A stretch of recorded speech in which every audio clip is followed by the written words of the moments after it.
ನಮಸ್ಕಾರ ಸ್ನೇಹಿತರೆ, ಇವತ್ತು ಫಿಶಿಂಗ್ ಅಟ್ಯಾಕ್ಸ್ದು ಬಗ್ಗೆ ನಾವು ತಿಳ್ಕೊಳ್ಳೋಣ. ಫಿಶಿಂಗ್ ಅಟ್ಯಾಕ್ಸ್ ಮತ್ತು ಪ್ರಿವೆನ್ಷನ್ ಅದನ್ನು ಹೆಂಗೆ ಮಾಡೋದು ಅಂತ.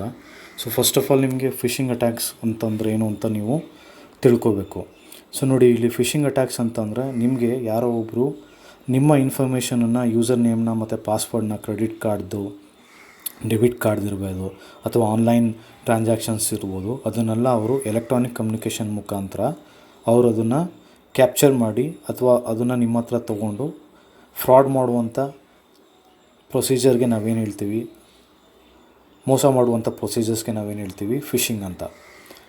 ಈ ಫಿಶಿಂಗ್ ಅಟ್ಯಾಕ್ ನಿಮಗೆ ಯಾವ ಮುಖಾಂತರನೂ ಬೇಕಾದ್ರೆ ಆಗ್ಬೋದು. ಅದು ನಿಮಗೆ ನಿಮ್ಮ ಕಾಲ್ಸ್ ಮಾಡಿ ನಿಮ್ಮ ಹತ್ರ ಪಾಸ್ವರ್ಡ್ಸ್ನ ತೊಗೊಂಡು ಫ್ರಾಡ್ ಮಾಡ್ಬೋದು. ಅದೇ ರೀತಿ ನಿಮಗೆ ಮೇಲ್ಸ್ ಮುಖಾಂತರ ಅಥವಾ ನಿಮಗೆ ಬೇರೆ ಬೇರೆ ಡೊಮೈನ್ ಹೆಸರುಗಳಲ್ಲಿ ನಿಮಗೆ ಆ ಡೀಟೇಲ್ಸ್ನ ಕಳಿಸಿ ಕೂಡ ಅವರು ಫಿಶಿಂಗ್ ಅಟ್ಯಾಕ್ನ ಮಾಡ್ಬೋದು. ನೀವು ಈ ಸ್ಲೈಡಲ್ಲಿ ನೋಡ್ಬೋದು, ನಿಮಗೆ ಫಿಶಿಂಗ್ ಅಟ್ಯಾಕ್ಸ್ದು ಒಂದು ಎಕ್ಸಾಂಪಲ್ನ ನಾವು ಈಗ ಕೊಟ್ಟಿದ್ದೀವಿ ನಿಮಗೆ. ICICI ಬ್ಯಾಂಕ್ದು ಫಸ್ಟ್ ಎಕ್ಸಾಂಪಲ್ ಏನಿದೆ ಅದು ಕರೆಕ್ಟಾಗಿದೆ, www.icicibank.com. ಅದೇ ರೀತಿ ನೀವು ಸೆಕೆಂಡ್ ಎಕ್ಸಾಂಪಲ್ ನೀವು ನೋಡ್ಬೋದು, ICICI ಬ್ಯಾಂಕ್ ಅಲ್ಲ ಅದು, ಆದರೆ ICICI ಬ್ಯಾಂಕ್ದು ವೆಬ್ಸೈಟು ಅಂತ ಅಥವಾ ಮೇಲ್ ಅಂತ ನಾವು ತಿಳ್ಕೊತೀವಿ. ಅದರ ತಪ್ಪಿದೆ. ನೋಡಿ, ಎಕ್ಸಾಂಪಲಲ್ಲಿ ತೋರಿಸ್ತಾ ಇದ್ದಾರೆ, ICICIbank.something.com ಅನ್ನೋದು ಆ ಲಿಂಕಿಂದ ನಿಮಗೆ ಏನಾದ್ರು ಇಮೇಲ್ಸ್ ಬಂದಿದ್ದರೆ ಅದು ತಪ್ಪು. ಅದು ICICI ಬ್ಯಾಂಕದು ಇಮೇಲ್ ID ಅಲ್ಲ. ಅದೇ ರೀತಿ ಫಾರ್ ಎಕ್ಸಾಂಪಲ್ ನಿಮಗೆ ಈಗ ಫೆಸ್ಟಿವಲ್ ಸೀಸನ್ ಇರೋದ್ರಿಂದ Amazon.com ಅಂತ ವೆಬ್ಸೈಟ್ಸಿಂದ ನಿಮಗೇನಾದ್ರು ಮೇಲ್ಸ್ ಬಂದಿದ್ದರೆ ಅದು ಅದೇ ಅಮೆಝಾನಿಂದನೇ ಕರೆಕ್ಟಾಗಿ ಬಂದಿದೆಯಾ ಅಥವಾ ಅಮೆಝಾನ್ ಹೆಸರಲ್ಲಿ ಬೇರೆ ಯಾರು ಮೋಸ ಮಾಡಲಿಕ್ಕೆ ನಿಮಗೆ ಟ್ರೈ ಮಾಡ್ತಾ ಇದ್ದಾರಾ, ಅದನ್ನೆಲ್ಲ ಕೂಡ ನೀವು ಇಲ್ಲಿ ಚೆಕ್ ಮಾಡಬೇಕಾಗತ್ತೆ. ಆ ಡೊಮೈನ್ಗಳು ಏನಿದೆ ವೆಬ್ಸೈಟ್ಸ್ದು, ಅದನ್ನು ನಾವು ಪ್ರತಿ ಸತಿಗೂ ಕೂಡ ನಮಗೆ ಇಮೇಲ್ಸ್ ಬರುವಂಥದ್ದು ಆ ವೆಬ್ಸೈಟ್ಸಿಂದ, ಆ ಡೊಮೈನಿಂದ, ಅದೇ ಡೊಮೈನಿಂದ ಬರ್ತಾ ಇದೆಯಾ ಅಂತ ನೀವು ಚೆಕ್ ಮಾಡಿ. ಫೆಸ್ಟಿವಲ್ ಸೀಸನ್ ಇದೆ ಅಂದ ತಕ್ಷಣ ಹೇಳಿ ಅವರು amazon.diwali.festival.com ಅನ್ನೋ ವೆಬ್ಸೈಟ್ಸಿಂದ ಯಾವುದೇ ಕಾರಣಕ್ಕೂ ಕಳಿಸಲ್ಲ. ಅವ್ರು ಕಳಿಸಿದ್ರೆ ಅದು www.amazon.com, amazonindia.com ಈ ರೀತಿ ವೆಬ್ಸೈಟ್ಸಿಂದ ಮಾತ್ರ ಬರುತ್ತೆ ಹೊರತು ಯಾವುದೇ ಕಾರಣಕ್ಕೂ ಅದು ಅಮೆಝಾನ್ ಹೆಸರಲ್ಲಿ amazon.diwali.festivals.com ಅನ್ನೋ ವೆಬ್ಸೈಟ್ಸಿಂದ ಬರೋದಿಲ್ಲ. ಈ ಥರ ಮೇಲ್ಗಳು ನಿಮ್ಮದು ಪರ್ಸ್ನಲ್ ಇಮೇಲ್ IDಸ್ಗೂ ಕೂಡ ಬರ್ಬೋದು, ಇಲ್ಲಾಂತಂದ್ರೆ ಅಫಿಷಿಯಲ್ ಇಮೇಲ್ IDಸ್ಗೂ ಕೂಡ ಅದು ನಿಮಗೆ ಬರ್ಬೋದು. ನೀವು ಈ ಡೊಮೈನ್ ಚೆಕ್ ಮಾಡುವಂಥದ್ದನ್ನು ನೀವು ಕರೆಕ್ಟಾಗಿ ನೀವು ಚೆಕ್ ಮಾಡಬೇಕು. ಅದು .org ಇಂದ ಬಂದಿದೆಯಾ, .com ಇಂದ ಬಂದಿದೆಯಾ, ನೆಟ್ಟಿಂದ ಬಂದಿದೆಯಾ, ಅದನ್ನೆಲ್ಲ ಚೆಕ್ ಮಾಡಬೇಕು. ಅದೇ ರೀತಿ ನೋಡಿ, ಇಲ್ಲಿ ನಿಮಗೆ ಇನ್ನೊಂದು ಎಕ್ಸಾಂಪಲ್ನ ನಾನು ನಿಮಗೆ ಈ ಸ್ಲೈಡಲ್ಲಿ ತೋರಿಸ್ತಾ ಇದ್ದೀವಿ, Facebook.com. ಫೇಸ್ಬುಕ್ಕು ಸ್ಪೆಲ್ಲಿಂಗ್ ಏನಿದೆ ನೋಡಿ, ಅಲ್ಲಿ FACEBOOK.com ಅಂದರೆ ಅದು ತಪ್ಪು. ಫೇಸ್ಬುಕ್ದೇನಿದೆ ಬರೀ ಸಿಂಗಲ್ K ಬರಬೇಕೇ ಹೊರತು ಅದು ಡಬಲ್ K ಬರೋದಿಲ್ಲ. ಆದ್ದರಿಂದ ನಿಮಗೆ ಯಾವುದೇ ಒಂದು ವೆಬ್ಸೈಟ್ಸಿಂದ, ಯಾವುದೇ ಒಂದು URL ಇಂದ ಅದು ಬಂದಾಗ ನೀವು ಅದು ಕೂಲಂಕುಷವಾಗಿ ನೀವು ಅದನ್ನು ಚೆಕ್ ಮಾಡಬೇಕು. ಮತ್ತು ಇನ್ನೊಂದು ಮೇಲ್ಸ್ಗಳು ಯಾವ ರೀತಿ ಬರುತ್ತೆ ಅಂತಂದರೆ, ನೀವು ಕಟ್ಟಿಲ್ಲ, ಯಾವುದೋ ಒಂದು ಅಮೌಂಟ್ನ ಕಟ್ಟಿಲ್ಲ, ನಿಮಗೆ ಪೆನಾಲ್ಟಿ ಬೀಳುತ್ತೆ, ನಿಮ್ಮ ATM ಕಾರ್ಡ್ನ ನಾವು ಬ್ಲಾಕ್ ಮಾಡಿಬಿಡ್ತೀವಿ, ನಿಮ್ಗೆ ATM ಟ್ರಾನ್ಸಾಕ್ಷನ್ಸ್ ಮಾಡೋಕ್ಕಾಗೋದಿಲ್ಲ, ಇಂಟರ್ನ್ಯಾಷನಲ್ ಟ್ರಾನ್ಸಾಕ್ಷನ್ಸ್ ಮಾಡೋಕ್ಕಾಗೋದಿಲ್ಲ ಅಂತೆಲ್ಲ ಹೇಳಿ ಒಂದು ಥ್ರೆಟ್ನಿಂಗ್ ಮೆಸೇಜಲ್ಲಿ ಇರುವಂಥ ಮೇಲ್ಸಲ್ಲೂ ಕೂಡ ಅವರು ಕಳಿಸ್ತಾರೆ. ಯಾವುದೇ ಕಾರಣಕ್ಕೂ ನಿಮ್ಮ ಬ್ಯಾಂಕ್ಗಳಿರ್ಬೋದು ಅಥವಾ ಯಾವುದೇ ಒಂದು NBFCs ಇರ್ಬೋದು, ನಿಮ್ಮ ಬ್ಯಾಂಕ್ ಇಮೇಲ್ IDಯಿಂದ ಯಾವುದೇ ರೀತಿ ನಿಮಗೆ ಥ್ರೆಟ್ನಿಂಗ್ ಇರ್ಬೋದು ಅಥವಾ ಪೆನಾಲ್ಟಿ ಇದಿರ್ಬೋದು, ನಿಮಗೆ ಅದು ಇಮೇಲಲ್ಲಿ ಸಾಫ್ಟ್ ಕಾಪಿನ ಕಳಿಸೋದಿಲ್ಲ. ಅವ್ರು ಏನೇ ಇದ್ದರೂ ಆ ಥರ ಏನಾದ್ರು ಇದ್ದರೆ ಹಾರ್ಡ್ ಕಾಪಿ ಡಾಕ್ಯುಮೆಂಟ್ ಮುಖಾಂತರ ಅವ್ರು ನಿಮಗೆ ಕಳಿಸ್ತಾರೆ. ಜೊತೆಗೆ ಅದನ್ನು ನಿಮಗೆ ಅವರು ಫೋನ್ ಮಾಡಿ ಕೂಡ ಕಾಂಟ್ಯಾಕ್ಟ್ ನಂಬರ್ ನಿಮ್ದು ಏನು ಸೇವ್ ಆಗಿರುತ್ತೆ ಆ ಕಾಂಟ್ಯಾಕ್ಟ್ ನಂಬರ್ ಮುಖಾಂತರನೂ ಕೂಡ ಅವರು ನಿಮಗೆ ಅದನ್ನು ಕಳಿಸ್ತಾರೆ. ಓಕೆ, ಅದು ಫ್ರೀ ಟಾಕ್ ಟೈಮ್, ನಿಮಗೆ $250 ಫ್ರೀ ಟಾಕ್ ಟೈಮ್ ಇದೆ ಅಂತ ಅವರು ಫ್ರೀ ವೋಚರ್ಸ್ನ ಕಳಿಸುವಂಥದ್ದು, ಆ ಥರ ಯಾವುದೇ ಕಾರಣಕ್ಕೂ ಯಾವುದೇ ಸರ್ವಿಸ್ ಪ್ರೊವೈಡರ್ ಅಥವಾ ಯಾವುದೇ ಬ್ಯಾಂಕು ಅದನ್ನು ಮಾಡೋದಿಲ್ಲ. ಆಯಿತಾ, ದಯವಿಟ್ಟು ಅದನ್ನು ಗಮನದಲ್ಲಿ ಇಟ್ಕೊಳ್ಳಿ. ಅದೇ ರೀತಿ ನೋಡಿ, ಇಲ್ಲಿ google.play.com ಅಂತ ಇದೆ. ಇದು ಗೂಗಲ್ ಪ್ಲೇ ಲಿಂಕ್ ಅಂತ ನೀವು ಅನ್ಕೋತೀರಿ, ಆದರೆ ಅದು APK ಮತ್ತು ಆ್ಯಂಡ್ರಾಯ್ಡ್ ಮೊಬೈಲ್ಗಳಲ್ಲಿ ಮಾಡುವಂಥ ದೊಡ್ಡ ಫ್ರಾಡ್ ಅದು. ಆದ್ದರಿಂದ ನೀವು google.play.com ಅನ್ನೋದನ್ನು ಫಸ್ಟು ಅದು ಕರೆಕ್ಟಾಗಿ ಇದೆಯಾ, ಅದು ಗೂಗಲಿಂದನೇ ಬಂದಿದೆಯಾ, ಅದನ್ನೆಲ್ಲ ನೀವು ಕರೆಕ್ಟಾಗಿ ಚೆಕ್ ಮಾಡಬೇಕು. ಏನಕ್ಕೆ ಅಂತಂದರೆ ಅಲ್ಲಿ ಲಿಂಕು ನೀವು ಅದನ್ನು ಕ್ಲಿಕ್ ಮಾಡಿದಾಗ ಅದು ಗೂಗಲ್ ಪ್ಲೇಗೆ ಹೋಗಬೇಕು, ಆದರೆ ಅದ್ರ ಬದಲಾಗಿ ಅದು ಬೇರೆ ಸರ್ವರ್ಗೆ ಅದು ಹೋಗ್ತಿದೆ ಅಂತಂದರೆ ಅದು ಆಬ್ವಿಯಸ್ಲಿ ನಿಮ್ಮ ಗೂಗಲ್ ಪ್ಲೇದು ವೆಬ್ಸೈಟ್ ಅಲ್ಲ, ಅಥವಾ ಪ್ಲೇಸ್ಟೋರ್ದು ಅದು ವೆಬ್ಸೈಟ್ ಅಲ್ಲ. ಸೊ ಅದರಿಂದ ಈ ರೀತಿ ಬರುವಂಥ ಇಮೇಲ್ಗಳು, ಈ ರೀತಿ ಬರುವಂಥ ಮೆಸೇಜ್ಗಳು, ಥ್ರೆಟ್ನಿಂಗ್ ಮೆಸೇಜ್ ಇರ್ಬೋದು, ಗಿಫ್ಟ್ಸ್ ಮೆಸೇಜಸ್ ಇರ್ಬೋದು, ಅಥವಾ ನಿಮಗೆ 10 ಕೋಟಿ ಬಂದ್ಬಿಟ್ಟಿದೆ, 5 ಕೋಟಿ ಬಂದ್ಬಿಟ್ಟಿದೆ, ನೀವು ಈ ಲಿಂಕ್ ಮೇಲೆ ಕ್ಲಿಕ್ ಮಾಡಿ ನಿಮ್ಮ ಡಾಕ್ಯುಮೆಂಟೇಷನೆಲ್ಲ ಇಲ್ಲಿ ಅಪ್ಲೋಡ್ ಮಾಡಿ, ನಿಮಗೆ ದುಡ್ಡನ್ನು ಕಳಿಸ್ತೀವಿ ನಾವು, ನಿಮಗೆ UK ಯಾವುದೋ ಒಂದು ಲಾಟ್ರಿ ವಿನ್ ಆಗಿದೆ ಅಂತೆಲ್ಲ ಹೇಳಿ ನಿಮಗೆ ಕಳಿಸುವಂಥ ಒಂದು ಫಿಶಿಂಗ್ ಮೇಲ್ಸ್ಗಳಿರುತ್ತೆ. ಸೊ ಅದರಿಂದ ತಾವು ದಯವಿಟ್ಟು ಅದು ನೀವು ಜ್ಞಾಪಕದಲ್ಲಿ ಇಟ್ಕೊಳ್ಳಿ. ಅದು ಜ್ಞಾಪಕದಲ್ಲಿ ಇಟ್ಕೊಂಡು ನೀವು ಚೆಕ್ ಮಾಡಬೇಕಾಗತ್ತೆ. ಸೊ ಅದನ್ನು ಚೆಕ್ ಮಾಡಿದಾಗ ನಿಮಗೆ ಆಗುವಂಥ ಅನಾನುಕೂಲಗಳು ಕೂಡ ಅಲ್ಲಿ ನಿಮಗೆ ಕಮ್ಮಿ ಆಗುತ್ತೆ. ಓಕೆ, ಸೊ ಈ ರೀತಿ ನಿಮಗೆ ಲಾಸ್ಟ್ ಪೇಜು ಮತ್ತು ಈ ಪೇಜಲ್ಲೂ ಕೂಡ ನಾನು ನಿಮಗೆ ಅದನ್ನು ಹೇಳಿದ್ದೀನಿ.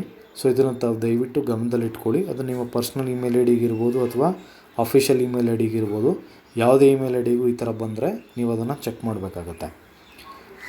ಓಕೆ, ಸೊ ಮುಂದಕ್ಕೆ ನೆಕ್ಸ್ಟ್ ಸ್ಲೈಡ್ಗಳಲ್ಲಿ ನೋಡೋಣ ಯಾವ್ಯಾವ ರೀತಿ ಇನ್ನೂ ಬೇರೆ ಬೇರೆ ಮೆಥಡ್ಸಿಂದ ನಿಮಗೆ ಫಿಶಿಂಗ್ ಅಟ್ಯಾಕ್ಸ್ನ ಮೇಲ್ಸ್ ಬರ್ಬೋದು, ಅಥವಾ ಯಾವ್ಯಾವ ರೀತಿ ಜನಗಳಿಗೆ ಫ್ರಾಡ್ ಮಾಡ್ತಾರೆ.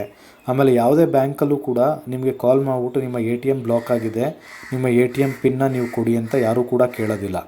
ಅದೇ ರೀತಿ ನಿಮ್ಮ ಕಸ್ಟಮರ್ಸ್ಗೂ ಕೂಡ ನೀವು ಅದನ್ನು ಎಜುಕೇಟ್ ಮಾಡಬೇಕಾಗತ್ತೆ. ಮತ್ತು ನಿಮ್ಮ ಕಲೀಗ್ಸ್ ಯಾರಿದ್ದಾರೆ ನಿಮ್ಮ ಬ್ರ್ಯಾಂಚ್ಗಳಲ್ಲಿ ಅವ್ರಿಗೂ ಕೂಡ ನೀವು ಅದನ್ನು ಎಜುಕೇಟ್ ಮಾಡಬೇಕಾಗತ್ತೆ. ಸೊ ಇದನ್ನು ಏನಕ್ಕೆ ಹೇಳ್ತಾ ಇದ್ದೀನಿ ಅಂತಂದರೆ, ನಮ್ಮ ಒಬ್ಬರು ಸ್ಟಾಫ್ಗೆ ಈ ಥರ ಫ್ರಾಡ್ ಆಗಿದೆ. ಸೊ ಅದೇ ರೀತಿ ನೋಡಿ, ನಿಮಗೆ ಇನ್ನೂ ಬೇರೆ ಟಿಪ್ಸ್ ಬೇಕು ಇದನ್ನು ಹೆಂಗೆ ಚೆಕ್ ಮಾಡೋದು ಅಂತಂದರೆ, ನೋಡಿ ಇಲ್ಲಿ ಸೈಟ್ಗಳು HTTPS: ಅಂತ ಇದ್ದಾಗ ಅದ್ರ ಮೇಲೆ ಮತ್ತೆ ಸೆಮಿಕೋಲನ್ ಯಾರೂ ಕೂಡ ಹಾಕೋದಿಲ್ಲ. ಸೊ HTTPS: ಅಂತ ಮಾತ್ರ ನಿಮಗೆ ಯಾವುದೇ ಒಂದು URL ಓಪನ್ ಆಗುತ್ತೆ ಹೊರತು HTTPS: ಮತ್ತೆ ಸೆಮಿಕೋಲನ್ನು ಕ್ಲೋಸ್ ಬ್ರ್ಯಾಕೆಟು ಆ ಥರ ಎಲ್ಲ ವೆಬ್ಸೈಟ್ಸ್ ಇದ್ದರೆ ಅದು ಕೂಡ ನಿಮಗೆ ಫಿಶಿಂಗ್ ಅಟ್ಯಾಕು. ಓಕೆ, ಸೊ ಅದರಿಂದ ದಯವಿಟ್ಟು ಅದನ್ನು ಚೆಕ್ ಮಾಡ್ಕೊಳ್ಳಿ. ಜೊತೆಗೆ ಆ ವೆಬ್ಸೈಟ್ನ ನೀವು ಓಪನ್ ಮಾಡೋಕ್ಕೆ ಬೇಕಾದ್ರೆ ಅಲ್ಲಿ ನಿಮಗೆ ಒಂದು ಲಾಕ್ ಸಿಂಬಲ್ ಸಿಗುತ್ತೆ. ಸೊ ಆ ಲಾಕ್ ಸಿಂಬಲ್ ಸಿಕ್ಕಿದ್ರೆ ಅದು ಎಕ್ಸಾಕ್ಟು ಇರುವಂಥ ವೆಬ್ಸೈಟಿಂದನೇ ನಿಮಗೆ ಬರ್ತಾಯಿದೆ ಅಂತ ಹೊರತು ನಿಮಗೆ ಬೇರೆ ರೀತಿ ಇನ್ಫಾರ್ಮೇಷನ್ ಏನಿದೆ ಆ ಇನ್ಫಾರ್ಮೇಷನ್ ನಿಮಗೆ ಅದರಲ್ಲಿ ಕೊಡೋದಿಲ್ಲ. ಓಕೆ, ಸೊ ಅದೇ ರೀತಿ ನೋಡಿ, ನೀವು ಸೋರ್ಸ್ನ ಚೆಕ್ ಮಾಡಬೇಕು. ಇನ್ಫಾರ್ಮೇಷನ್ ಇನ್ಕಮಿಂಗ್ ಮೇಲ್ ಏನು ಬರ್ತಾಯಿದೆ, ಆ ಮೇಲು ಎಲ್ಲಿಂದ ಬರ್ತಾಯಿದೆ ಏನು, ಅದನ್ನು ಕೂಡ ನೀವು ಅದನ್ನು ಚೆಕ್ ಮಾಡಬೇಕು. ಅದೇ ರೀತಿ ಆನ್ಲೈನ್ ಬ್ಯಾಂಕಿಂಗಲ್ಲಿ ಯಾವುದೇ ರೀತಿ ನಿಮಗೆ ಅಟ್ಯಾಕ್ಗಳಾಗಬಾರ್ದು ಅಂತಂದರೆ ನಿಮ್ಮ ಲಾಗಿನ್ ಐ ಡಿ ಮತ್ತು ಪಾಸ್ವರ್ಡ್ ಏನಿದೆ ಅದನ್ನು ನೀವು ಸೇಫಾಗಿ ನೀವು ಅದನ್ನು ಇಟ್ಕೋಬೇಕಾಗುತ್ತೆ. ಅದೇ ರೀತಿ ನಿಮಗೆ ಏನೇ ಒಂದು ಸ್ಲೈಟ್ ಡೌಟ್ ಬಂದರೂ ಕೂಡ ಯಾವುದೇ ಒಂದು ವೆಬ್ಸೈಟಿಂದ ಅಥವಾ ಯಾವುದೇ ಒಂದು ಬ್ಯಾಂಕಿಂದ ಯಾವುದೇ ಒಂದು ಯೂನಿವರ್ಸಿಟಿಯಿಂದ ನಿಮಗೆ ಈ ಥರ ಲಿಂಕನ್ನ ಕಳಿಸಿದ್ದಾರೆ ಅಂತಂದರೆ ಆ ಲಿಂಕ್ನ ನೀವು ಫಸ್ಟು ಚೆಕ್ ಮಾಡಿ. ನಿಮಗೆ ಅದು ರಿಸ್ಕ್ ಅನಿಸಿದ್ರೆ ಅಥವಾ ನಿಮಗೆ ಅದು ಡೌಟ್ ಇದೆ ಅಂತ ಅನಿಸಿದ್ರೆ ನೀವು ಅದನ್ನು ಯಾವುದೇ ಕಾರಣಕ್ಕೂ ಅದನ್ನು ಓಪನ್ ಮಾಡಬೇಡಿ. ಸೊ ಅದು ಓಪನ್ ಮಾಡಿದ್ರೆ ನಿಮ್ಗೇನಾಗುತ್ತೆ, ನೀವು ಓಪನ್ ಮಾಡಿದ ತಕ್ಷಣವೇ ಅದು ನಿಮ್ಮ ಇಮೇಲಲ್ಲಿ ಏನೇ ಒಂದು ವೈರಸ್ನ ಅವರು ಬಿಟ್ಟಿದ್ರು ಕೂಡ ಆ ವೈರಸ್ಸು ನಿಮ್ಮ ಇಮೇಲ್ ಐ ಡಿಲಿ ಅದು ಅಟ್ಯಾಕ್ ಆಗುತ್ತೆ. ಜೊತೆಗೆ ನಿಮ್ಮ ಸಿಸ್ಟಮು ಕೂಡ ಕರಪ್ಟ್ ಆಗುತ್ತೆ ಮತ್ತು ನೀವು ಯೂಸ್ ಮಾಡ್ತಿರುವಂಥ ಸರ್ವರು ಕೂಡ ಅಲ್ಲಿ ಕರಪ್ಟ್ ಆಗುತ್ತೆ. ಸೊ ಆದ್ದರಿಂದ ದಯವಿಟ್ಟು ಇದು ನಿಮ್ಮ ಇಮೇಲ್ಗೆ ಮತ್ತು ನಿಮ್ಮ ಆನ್ಲೈನ್ ಬ್ಯಾಂಕಿಂಗ್ ಫೆಸಿಲಿಟೀಸಲ್ಲಿ ಏನೇ ಒಂದು ಸಣ್ಣವಾದ ಸಂಶಯ ಬಂದರೂ ಕೂಡ ರಿಸ್ಕನ್ನ ತೊಗೊಳ್ಳೋಕ್ಕೆ ಹೋಗಬೇಡಿ. ಸೊ ಈ ರೀತಿ ಮಾಡೋದ್ರಿಂದ ನಿಮಗೇನಾಗುತ್ತೆ ಅಂತಂದರೆ ನಿಮಗೆ ಆಗುವಂಥ ಅನಾನುಕೂಲ ಕೂಡ ಇಲ್ಲಿ ಕಮ್ಮಿ ಆಗುತ್ತೆ. ಜೊತೆಗೆ ಅದನ್ನು ನೀವು ಕೂಡ ಅದನ್ನು ಅವಾಯ್ಡ್ ಮಾಡ್ಬೋದು. ಓಕೆ, ಸೊ ಮುಂದೆ ನೋಡೋಣ ಬೇರೆ ಏನಿದೆ ಇನ್ಫಾರ್ಮೇಷನು. ಈಗ ಯಾವ್ದಾದ್ರು ಯೂನಿವರ್ಸಿಟಿಯಿಂದ ಏನಾದ್ರು ಮೇಲ್ ಬಂದರೆ ಆ ಯೂನಿವರ್ಸಿಟಿಯಿಂದ ಹೆಂಗೆ ಬಂದಿರುತ್ತೆ ಮೇಲು, ಆ ಯೂನಿವರ್ಸಿಟಿ ಇಮೇಲ್ ಐ ಡಿಸ್ ಹೆಂಗಿರುತ್ತೆ, ಆ ಯೂನಿವರ್ಸಿಟಿ ಡೊಮೈನ್ಸ್ ಏನಿರುತ್ತೆ ಅದನ್ನು ಕೂಡ ನಾವು ಈ ನೆಕ್ಸ್ಟ್ ಸ್ಲೈಡ್ಗಳಲ್ಲಿ ನಾವು ಅದನ್ನು ನೋಡೋಣ. ಸೊ ಈ ನೆಕ್ಸ್ಟ್ ಸ್ಲೈಡ್ಗಳು ನಿಮಗೆ ಸಿಗುತ್ತೆ. ಸೊ ಯೂನಿವರ್ಸಿಟಿಯಿಂದನೂ ಕೂಡ ನಿಮಗೆ ಯಾವುದೇ ಒಂದು ಇಮೇಲ್ ಐ ಡಿಯಿಂದ ಅಥವಾ ಯಾವುದೇ ಒಂದು ಡೊಮೈನಿಂದ ಬಂದರೂ ಕೂಡ ಅಲ್ಲಿ ಈ ಲಿಂಕ್ನ ತೋರಿಸ್ತಾರೆ ನೋಡಿ, ಯೂನಿವರ್ಸಿಟಿ ಆಫ್ ದಿಲ್ವಾರೆ ಅಂತ ಅಥವಾ ದಿಲ್ವಾರ್ ಅಥವಾ ಏನೋ ಒಂದು ಯೂನಿವರ್ಸಿಟಿಯಿಂದ ನಿಮಗೆ ಕಳಿಸ್ತಾ ಇದ್ದಾರೆ. ಅವ್ರೇನು ಕಳಿಸ್ತಿದ್ದಾರೆ ಅಂತಂದರೆ dear student termination of your web mail account ಅಂತ ಬರುತ್ತೆ. ಸೊ ಅದು ವೆಬ್ ಮೇಲ್ ಅಕೌಂಟ್ ಅಂತ ಬಂದಾಗ ಅಲ್ಲಿ ನೀವು ಏನು ಇನ್ಫಾರ್ಮೇಷನನ್ನು ನೀವು ಚೆಕ್ ಮಾಡಬೇಕು ಅಂತಂದರೆ ಇಮೇಲ್ ಅಡ್ರೆಸ್ಸು, ಯಾವ ಇಮೇಲ್ ಅಡ್ರೆಸ್ಸಿಂದ ನಾನು ಬಂದಿದೆ, ಯೂಸರ್ ನೇಮ್ ಎಲ್ಲಿಂದ ಬಂದಿದೆ, ಮತ್ತು ಅವ್ರೇನಾದ್ರು ಯೂಸರ್ ನೇಮ್ ಮತ್ತು ನಿಮ್ಮ ಪಾಸ್ವರ್ಡನ್ನ ಶೇರ್ ಮಾಡಿ ಅಂತ ಕೇಳ್ತಾ ಇದ್ದಾರಾ ಅದನ್ನು ನೀವು ಚೆಕ್ ಮಾಡಬೇಕು. ಅಲ್ಲಿ ನೋಡಿ, ಇಲ್ಲಿ ಫ್ರಮ್ ಯೂನಿವರ್ಸಿಟಿ ಆಫ್ ದಿಲ್ವಾರೆ ಅಂತ ಇದೆ, ಅದ್ರ ಪಕ್ಕದಲ್ಲಿ ನೀವು ಅದನ್ನು ಬ್ರ್ಯಾಕೆಟ್ ನೀವು ಚೆಕ್ ಮಾಡಿದ್ರೆ ಅದು ಯಾವುದೋ ಬೇರೆ ಯಾರ್ದೋ email I D. Okay, ion Kim 2001@sigmand.com.sg ಅಂತ ಇದೆ. ಅಂದರೆ ಇದು ಯಾವುದೋ ಒಂದು ಫೇಕ್ ಅಕೌಂಟು. ಸೊ ಫೇಕ್ ಅಕೌಂಟಿಂದ ಅದು ನಿಮಗೆ ಬರ್ತಾ ಇದೆ. ಮತ್ತು ಅಲ್ಲಿ ರಿಪ್ಲೈ ಅಂತ ನೋಡಿ, ರಿಪ್ಲೈ ಅಂತ ಬಂದಾಗ ನೀವು ಅಲ್ಲಿ ಏನಿದೆ ಅದು ಯೂನಿವರ್ಸಿಟಿದು ಇಮೇಲ್ ಐ ಡಿ ಅಲ್ಲ, ಅದು ಯಾವುದೋ ಬೇರೆ ಇಮೇಲ್ ಐ ಡಿ. ಸೊ ಈ ರೀತಿ ನಿಮ್ಮ ವೆಬ್ ಮೇಲ್ಗೆ ಅಥವಾ ಇಮೇಲ್ ಐ ಡಿಗೆ ಬರುವಂಥ ಅಕೌಂಟ್ಗಳನ್ನ ನೀವು ಕರೆಕ್ಟಾಗಿ ಚೆಕ್ ಮಾಡಬೇಕು. ಚೆಕ್ ಮಾಡಿಬಿಟ್ಟು ಮಾತ್ರ ನೀವು ಸೂಕ್ತವಾದ ಕ್ರಮ ತಗೋಬೇಕೇ ಹೊರತು ನಿಮಗೆ ಯೂನಿವರ್ಸಿಟಿಯಿಂದ ಬಂದಿದೆ ಅಂಥೇಳಿ ನೀವು ಅದಕ್ಕೆ ತಕ್ಷಣ ರಿಪ್ಲೈ ಮಾಡೋದಲ್ಲ. ಅಕಸ್ಮಾತ್ ಇದು ನಾವು ಏನಕ್ಕೆ ಇದನ್ನು ಹೇಳ್ತಾ ಇದ್ದೀವಿ ಅಂತಂದರೆ, ನೀವು ಸ್ಟೂಡೆಂಟ್ಸ್ ಆಗಿದ್ದು ಅಥವಾ ನೀವೇನಾದ್ರು ಆನ್ಲೈನ್ ಕೋರ್ಸಸ್ ನೀವೇನಾದ್ರು ತೊಗೊಂಡಿದ್ದು ಅಥವಾ ಯೂನಿವರ್ಸಿಟಿಗಳಲ್ಲಿ PG ಕೋರ್ಸ್ಗಳೆಲ್ಲ ತೊಗೊಂಡಿದ್ದು ಅಥವಾ ನಿಮ್ಮ ಮನೆಗಳಲ್ಲೇ ನಿಮ್ಮ ಅಕ್ಕನೋ ತಂಗಿನೋ ಅಥವಾ ತಮ್ಮ ಯಾರಾದರೂ ಸ್ಟಡಿ ಮಾಡ್ತಾಯಿದ್ರೆ ಅವ್ರ ಇಮೇಲ್ ಐ ಡಿಸ್ಗೆ ಏನಾದ್ರು ಬಂದಿದ್ದರೆ ಈ ಥರ ನೀವು ಕೂಡ ಅವ್ರಿಗೆ ಅದನ್ನು ಎಜುಕೇಟ್ ಮಾಡ್ಬೋದು. ನೋಡಿ ಇಲ್ಲಿ ಈ ಸ್ಲೈಡಲ್ಲಿ ನಾನು ನಿಮಗೆ ತೋರಿಸ್ತೀನಿ. ಮೆಗ್ಗಿಲ್ ಯೂನಿವರ್ಸಿಟಿ ಅಂತ ಒಂದು ಮೇಲ್ ಬಂದಿದೆ. ಅದರಲ್ಲಿ ನೀವು ಸೆಂಟೆನ್ಸ್ ಫಾರ್ಮೇಷನ್ನ ನೀವು ನೋಡ್ಬೋದು. Email account maintenance to ensure high quality in internet connectivity in 2005 fight against spam ಅಂತೆಲ್ಲ ಇದೆ. ಅಂದರೆ ಅವ್ರಿಗೆ ಏನು ಮೆನ್ಷನ್ ಮಾಡಿದ್ದಾರೆ ಅದು ಕರೆಕ್ಟಾಗಿ ಒಂದು ಯೂನಿವರ್ಸಿಟಿ ಲೆವೆಲಲ್ಲಿ ಬರುವಂಥ ಗ್ರಾಮರ್ ಅಲ್ಲ. ಅದು ಯಾರೋ ಲೋಕಲ್ ಚಾಪ್ಗಳು ಅದನ್ನು ಟೈಪ್ ಮಾಡಿ ಅದನ್ನು ಫ್ರೇಮ್ ಮಾಡಿ ಕಟ್ ಆ್ಯಂಡ್ ಕಾಪಿ ಪೇಸ್ಟ್ ಮಾಡಿ ಅದನ್ನು ಕಳಿಸಿದ್ದಾರೆ. ಮತ್ತು ಅದು ಸೆಂಟೆನ್ಸಸ್ಸು ಕೂಡ ಅದು ಕರೆಕ್ಟಾಗಿ ಫಾಲೋ ಆಗಿಲ್ಲ. ಆಮೇಲೆ ಇಲ್ಲಿದೆ ನೋಡಿ, ಅಲ್ಲಿ ಕೈಂಡ್ಲಿ ಕ್ಲಿಕ್ ಆನ್ ಕಾಪಿ ಅಂತ ಒಂದು ಲಿಂಕ್ ಇದೆ. ಆ ಲಿಂಕ್ ಮೇಲೆ ನೀವು ಅದನ್ನು ಇಟ್ಟರೆ ಅದೇನಾಗುತ್ತೆ, ಇನ್ಫಾರ್ಮೇಷನ್ ಕೊಟ್ಟಿರುವಂಥ ಬ್ಲೂ ಕಲರಲ್ಲಿರುವಂಥ ಲಿಂಕ್ ಮೇಲೆ ನೀವು ಕರ್ಸರ್ನ ಇಟ್ಟರೆ ಅದು ಬೇರೆ ಲಿಂಕಿಗೆ ಹೋಗ್ತಾ ಇದೆ. ಸೊ ಯೂಶ್ವಲಿ ಏನಾಗುತ್ತೆ ಅಂತಂದರೆ, ನಿಮಗೆ ಆ ಲಿಂಕ್ ಮೇಲೆ ಕ್ಲಿಕ್ ಮಾಡಿದ್ರೆ ಅದೇ ಲಿಂಕ್ ಮೇಲೆ ಹೈಪರ್ ಲಿಂಕ್ ಇರುತ್ತೆ. ಆ ಹೈಪರ್ ಲಿಂಕ್ನ ನೀವು ಕ್ಲಿಕ್ ಮಾಡಿದ್ರೆ ಅದು ಓಪನ್ ಆಗುತ್ತೆ. ಆದರೆ ಇಲ್ಲಿ ನೋಡಿ, ನಿಮಗೆ ಇಲ್ಲಿ ಗೊತ್ತಾಗ್ತಾ ಇದೆ, ಆ ಕರ್ಸರ್ನ ನೀವು ಅಲ್ಲಿಟ್ಟರೆ ಅದು ಬೇರೆ ಯಾವುದೋ ವೆಬ್ಸೈಟ್ಗೆ ಅದು ರೂಟ್ ಮಾಡ್ತಾ ಇದೆ. ಹಂಗಂದ್ರೆ ಏನು? ಹಂಗಾರೆ ಅದು ಮೆಗ್ಗಿಲ್ ಯೂನಿವರ್ಸಿಟಿಯಿಂದ ಕಳಿಸಿರುವಂಥ ಇಮೇಲ್ ಅಲ್ಲ. ಯಾರೋ ಮೆಗ್ಗಿಲ್ ಯೂನಿವರ್ಸಿಟಿ ಹೆಸರಲ್ಲಿ ಅನಾನಮಸ್ ಆಗಿ ಅದನ್ನು ಕಳಿಸಿರುವಂಥ ಇಮೇಲ್. ಸೊ ಈ ರೀತಿ ಈ ಸೂಕ್ಷ್ಮವಾದ ಒಂದು ವಿಚಾರಗಳು ಏನಿದೆ ಆ ಸೂಕ್ಷ್ಮವಾದ ವಿಚಾರಗಳನ್ನೆಲ್ಲ ನೀವು ಚೆಕ್ ಮಾಡಬೇಕಾಗತ್ತೆ. ಸೊ ಚೆಕ್ ಮಾಡಿ ಮಾತ್ರ ನೀವು ಅದಕ್ಕೆ ಪ್ರಾಸೆಸ್ ಮಾಡಬೇಕೇ ಹೊರತು ಸುಮ್ಮನೆ ನೀವು ಹಾಗೆ ಅದನ್ನು ಪ್ರಾಸೆಸ್ ಮಾಡಿದ್ರೆ ನಿಮಗೆ ಯಾವುದೇ ರೀತಿ ಅನಾನುಕೂಲ ಆಗುವಂಥ ಚಾನ್ಸಸ್ಸು ತುಂಬ ಜಾಸ್ತಿ ಇರುತ್ತೆ. ಓಕೆ, ಸೊ ದಯವಿಟ್ಟು ಇದನ್ನು ಗಮನದಲ್ಲಿ ಇಟ್ಕೊಳ್ಳಿ. ಫಿಶಿಂಗ್ ಅಟ್ಯಾಕ್ ಯಾಕೆ ಬೇಕಾರೋದು ಆಗ್ಬೋದು, ಹೆಂಗೆ ಬೇಕಾದ್ರೂ ಅದು ಆಗ್ಬೋದು. ಇಮೇಲ್ ಐ ಡಿಸ್ಗೆ ಕಳಿಸಿ ಅದನ್ನು ಹ್ಯಾಕ್ ಮಾಡುವಂಥದ್ದು ಇರ್ಬೋದು ಫಿಶಿಂಗ್ ಅಟ್ಯಾಕ್ಸು, ಅಥವಾ ನಿಮಗೆ ಕಾಲ್ ಮಾಡಿ ಬ್ಯಾಂಕಿಂದ ನಾವು ಕಾಲ್ ಮಾಡ್ತಿದ್ದೀವಿ ಅಂಥೇಳಿ ಅಟ್ಯಾಕ್ ಮಾಡುವಂಥ ಚಾನ್ಸಸ್ ಇರುತ್ತೆ. ಅಥವಾ ಬೇರೆ ಬೇರೆ ರೀತಿ ಲಿಂಕ್ಗಳನ್ನ ಕಳಿಸಿ ನೀವು ಲಾಟ್ರಿಲಿ ದುಡ್ಡು ವಿನ್ ಮಾಡಿದ್ದೀರಾ ಅಥವಾ UK ನಿಮಗೆ ಸ್ಕಾಲರ್ಶಿಪ್ ಆಗಿದೆ, ಈ ಲಿಂಕನ್ನು ಕ್ಲಿಕ್ ಮಾಡಿ, ಈ ಲಿಂಕ್ನ ಕ್ಲಿಕ್ ಮಾಡಿಬಿಟ್ಟು ಡೀಟೇಲ್ಸ್ನ ಅಪ್ಡೇಟ್ ಮಾಡಿದ್ರೆ ನಿಮಗೆಲ್ಲ ಇನ್ಫಾರ್ಮೇಷನ್ನು ದುಡ್ಡೆಲ್ಲ ಸಿಗುತ್ತೆ ಅಂತೆಲ್ಲ ಹೇಳಿ ಮಾಡುವಂಥ ಚಾನ್ಸಸ್ ಇರುತ್ತೆ. ಆಯಿತಾ? ಸೊ ಆದ್ದರಿಂದ ದಯವಿಟ್ಟು ಇದನ್ನು ನೀವು ಚೆಕ್ ಮಾಡಿಕೊಂಡು ನೀವು ಪ್ರಾಸೆಸ್ ಮಾಡಬೇಕಾಗತ್ತೆ. ಆ ಥರ ಏನೇ ಒಂದು ನಿಮಗೆ ಬಂದರೆ ಫಿಶಿಂಗ್ ಅಟ್ಯಾಕ್ಸು ತಾವು ಅಫಿಷಿಯಲ್ ಇಮೇಲ್ ಐ ಡಿಗೆ ದಯವಿಟ್ಟು ಅದನ್ನು ಓಪನ್ ಮಾಡೋಕ್ಕೆ ಹೋಗ್ಬೇಡಿ. ಮೊದಲು ಕೂಲಂಕುಷವಾಗಿ ಚೆಕ್ ಮಾಡಿಬಿಟ್ಟು ನಿಮಗೆ ಯಾವುದೇ ರೀತಿ ಅದು ಡೌಟ್ಸ್ ಇದ್ದರೆ ನಿಮ್ಮ IT ಡಿಪಾರ್ಟ್ಮೆಂಟ್ಗೆ ನೀವು ಅದನ್ನು ತಕ್ಷಣ ತಿಳಿಸಿ. ನಿಮ್ಮ IT ಡಿಪಾರ್ಟ್ಮೆಂಟ್ಗೆ ನೀವು ಅದನ್ನು ತಿಳಿಸಿದ್ರೆ ಅವರು ಯಾವ ಇಮೇಲ್ ಐ ಡಿಯಿಂದ ಇದು ಬರ್ತಾ ಇದೆ, ಯಾರು ಕಳಿಸ್ತಾ ಇದ್ದಾರೆ ಅಂತೆಲ್ಲ ಹೇಳಿ ಅದನ್ನು ಟ್ರ್ಯಾಕ್ ಮಾಡೋಕ್ಕೆ ಅವ್ರಿಗೂ ಕೂಡ ಅದು ಅನುಕೂಲ ಆಗುತ್ತೆ. ಜೊತೆಗೆ ಬೇರೆ ಕಲೀಗ್ಸ್ ಯಾರಿದ್ದಾರೆ ಬೇರೆ ಬೇರೆ ಬ್ರ್ಯಾಂಚ್ಗಳಲ್ಲಿ ಅವ್ರಿಗೂ ಕೂಡ ಇದು ರೀತಿ ಅಟ್ಯಾಕ್ ಆಗ್ಬೋದು, ಈ ರೀತಿ ಅಟ್ಯಾಕ್ನ ನಾವು ಅವಾಯ್ಡ್ ಮಾಡ್ಬೋದು ಅಂಥೇಳಿ ಅವರು ತಕ್ಷಣ ಬ್ರ್ಯಾಂಚ್ ಸ್ಟಾಫ್ಗಳಿಗೆ ಮತ್ತು ಹೈಯರ್ ಅಥಾರಿಟೀಸ್ಗೆ ಅವರು IT ಡಿಪಾರ್ಟ್ಮೆಂಟವ್ರು ಅದನ್ನು ತಿಳಿಸ್ತಾರೆ.